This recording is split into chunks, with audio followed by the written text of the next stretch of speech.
তারেক রহমান বীরের বেশে বাংলাদেশে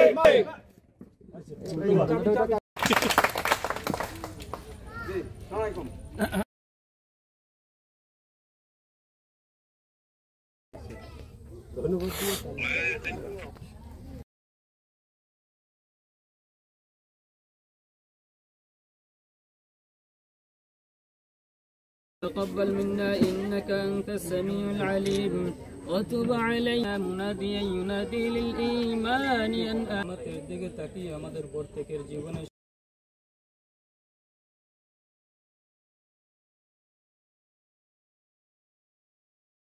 সরকার না, কিন্তু ভবিষ্যতে সরকার হয়তো আসতেছেন। আগে বন্যায় পানি উঠলে ঘরে পানি উঠতো, বৃষ্টিতে ভেজতাম, উপরে ছাইনি পলিথিনে ছিল। এখন আমি তারেক রহমানের পক্ষ থেকে আল্লাহর রহমতে এখন ঘর পাইছি, তাতে বাচ্চা কাচ্চা নিয়ে শান্তিতে আছি। শাহিদ খান তারেক রহমান জিয়া রহমান ফাউন্ডেশন থেকে আমি এই ঘরটা পাইছি।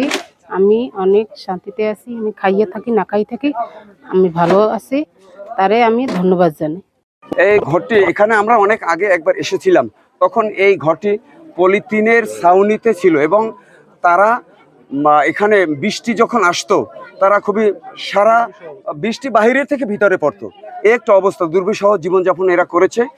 এই জন্য যখন এখানে জিয়াউর রহমানের ফাউন্ডেশন কর্তৃক আমাদের জিয়াউর রহমান ফাউন্ডেশন কর্তৃক যখন শাহিদ ভাই যখন এটাকে দেশনায়ক তারেক রহমানের কাছে মেসেজটা পৌঁছায়, সাথে সাথে দেশনায়ক তারেক রহমান এখানে তার সহায়তার হাত বাড়িয়ে দেয় এবং তার পাশে এসে বিগত দিনের ন্যায় দাঁড়ায়।